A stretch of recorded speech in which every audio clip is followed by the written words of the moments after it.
Time once again for another Teach Tuesday, where the show is not just about the procedure, but about teaching it. This one is about decision making. For example, a novice learning how to true wheels for the first time, it can be quite confusing. There are so many spokes to choose from.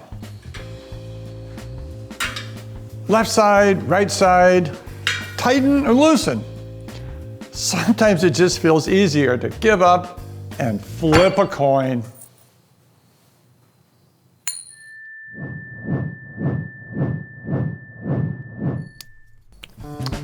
I would say there are many learning styles. Some people like to talk about things, have conversations. Other people want to read it or look at pictures or videos, and yet others want to feel it and touch it and learn by doing. Let's use that on truing a wheel. A wheel is nothing but a bunch of spokes and a hoop all connected. So we have vectors, we have force and power acting along the line, that's the spokes. Here we have 16, 16, all connected here and here and here, the rim literally trapped in the middle. So with pulling, it can pull left, it can pull right, pulls all around. So we're going to try and use this knowledge to correct the deviations or the lateral wobbles.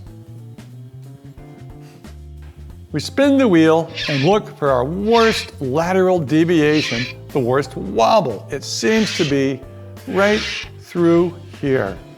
So we've got choices here. We have spokes over here we could tighten. We have spokes over here we could tighten. So what we're going to do is try and simulate what's going to happen if we tighten spokes. So let's take the same side spokes, these two here, we can squeeze these two together and see, does it make it better or worse? Tightening it seems to make it even worse. But now come to the opposite side and try these two spokes. Squeeze.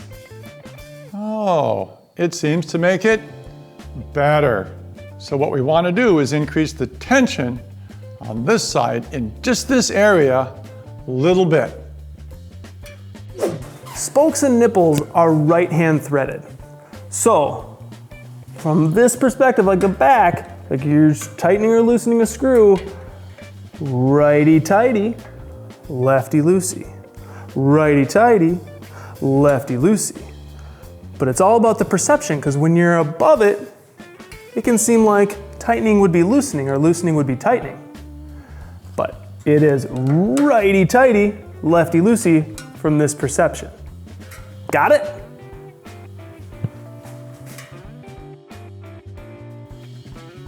So think of simulations that show what it is you want to teach. It's another tool to reach multiple learning styles, and it's better than flipping a coin. Thanks for watching. You can find hundreds more videos like this one on our channel here on YouTube. And we're constantly working on more. So be sure to subscribe for the latest content for Park Tool.